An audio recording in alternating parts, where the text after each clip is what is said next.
নমস্কার। বিষয় citizenship certificate আবেদন করার পরে যে ইন্টারভিউ থাকে।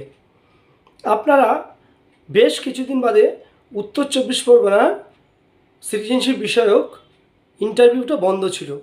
আগামী 9 জুন থেকে চালু হচ্ছে। আপনাদের মনে অনেকের প্রশ্নই থাকতে পারে, আমাকে কি প্রশ্ন জিজ্ঞাসা করতে পারে, সে বিষয়ে আমি একটু তুলে দিলাম অতি সংক্ষিপ্তভাবে। প্রথমেই আপনার নাম জিজ্ঞাসা করবে, আপনার বাবার নাম জিজ্ঞাসা করবে, আপনি বাংলাদেশে কোথায় হয়েছিলেন, আপনার জন্ম তারিখ কী, আপনি কেন চলে এসেছিলেন, আপনার বাবা মা কি বাংলাদেশে থাকে না এই ভারতবর্ষে থাকে, আপনার বর্তমানে পরিবারে কে আছে, আপনি কি বিদ্যালয়ে যদি পড়াশুনো করে থাকেন, অনেক সময় প্রশ্ন করতে পারে আপনি এখানে কোথায় পড়াশুনো করেছেন। যদিও সেগুলো ধরে না, তবু এগুলো খুঁটিনাটি জেনে রাখতে হবে যে আপনার প্রতিবেশী কয়েকজনের নাম বলুন, কিংবা আপনি যে অ্যাড্রেসে থাকেন সেখানে এখন কতদিন ধরে আপনি বসবাস করছেন। এইসব খুঁটিনাটি প্রশ্ন বা প্রতিবেশী 2-3 জনের নাম, প্রয়োজনে তাদের ফোন নাম্বার লিখে নিয়ে যাবেন।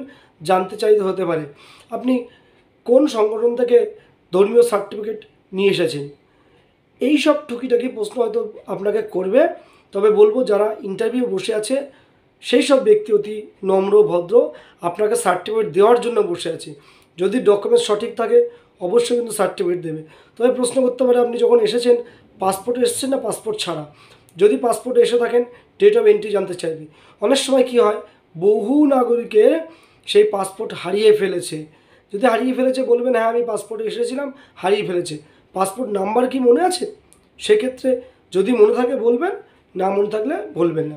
তবে বলবো, সঠিক তথ্য পেশ করলে সরকার কিন্তু নাগরিকত্ব দিচ্ছে, এবং এই দেওয়ার জন্যই এত সব অ্যারেঞ্জমেন্ট, এত ব্যবস্থা করা।